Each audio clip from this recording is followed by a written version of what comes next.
And that is an area where you talk about the compassion. Okay. And that gives women a head start on men. Am I reading that right? Kind of. Now, when you say head start, I'm really curious what you mean. Can you be more specific? Head start, I'm being able to connect with, okay, I'm being specific. Yes. A head start, I'm being able to connect with the universal knowledge, through your instinct, being able to pull from walking in a room and seeing moods without people actually saying anything and being aware of those moods. Yes. And again, this is a cultural conditioning piece. Both men and women are capable of what you just said. The difference is compassion, humanity, sensitivity has been conditioned out of men. Men are not taught to value those things. And the unfortunate piece of that is all men are human, beautiful humanity. There's nothing stronger than a man who has the courage to feel in front of others, AKA vulnerability. And I'm not talking about breaking down and crying in front of your team. That's not what I'm talking about. Exposing your humanity makes you a more accessible and influential leader, period. This is empirically proven. This is not my opinion. So, I mean, Brene Brown has built quite an empire Yes, yes, she has. On this fact, right? So this is what we call heart-centered leadership, right? So women are considered the nurturers. I got to tell you though, listen, I live in West Seattle.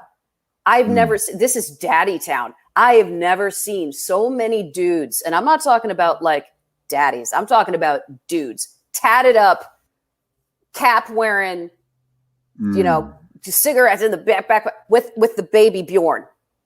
Dudes with babies. And you can see their humanity, you can see their sensitivity, you can see how much they care for their children. And it doesn't make them appear weak. It makes them appear awesome and powerful, that they can nurture their babies, right? This is not a female attribute.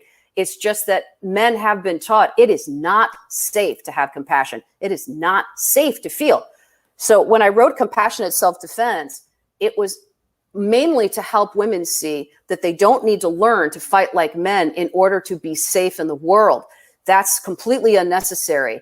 It's all of their soft skills. It was essentially two things: an advanced situational awareness manual, compassionate self-defense and empowerment, the book that I wrote. It was a manual with tons of research, right? Like I said, evidence-based is the way to go for me. I'm very left brain. I'm a tactician. And I feel like if I don't present the evidence, it's not going to be believed or, executed. Yes. So I help women see the science of intuition, help them understand where these intuitive signals are coming from, help them trust when they come in, especially if they're subtle, because some of them are easy to miss and they're always missed, and then help them, give them permission to speak up for themselves. Because sometimes, the criminals, and I would like to point out here, the first thing that I say in my book is there will be no man bashing. There are so many men whose entire lives are dedicated to the safety and equity of women.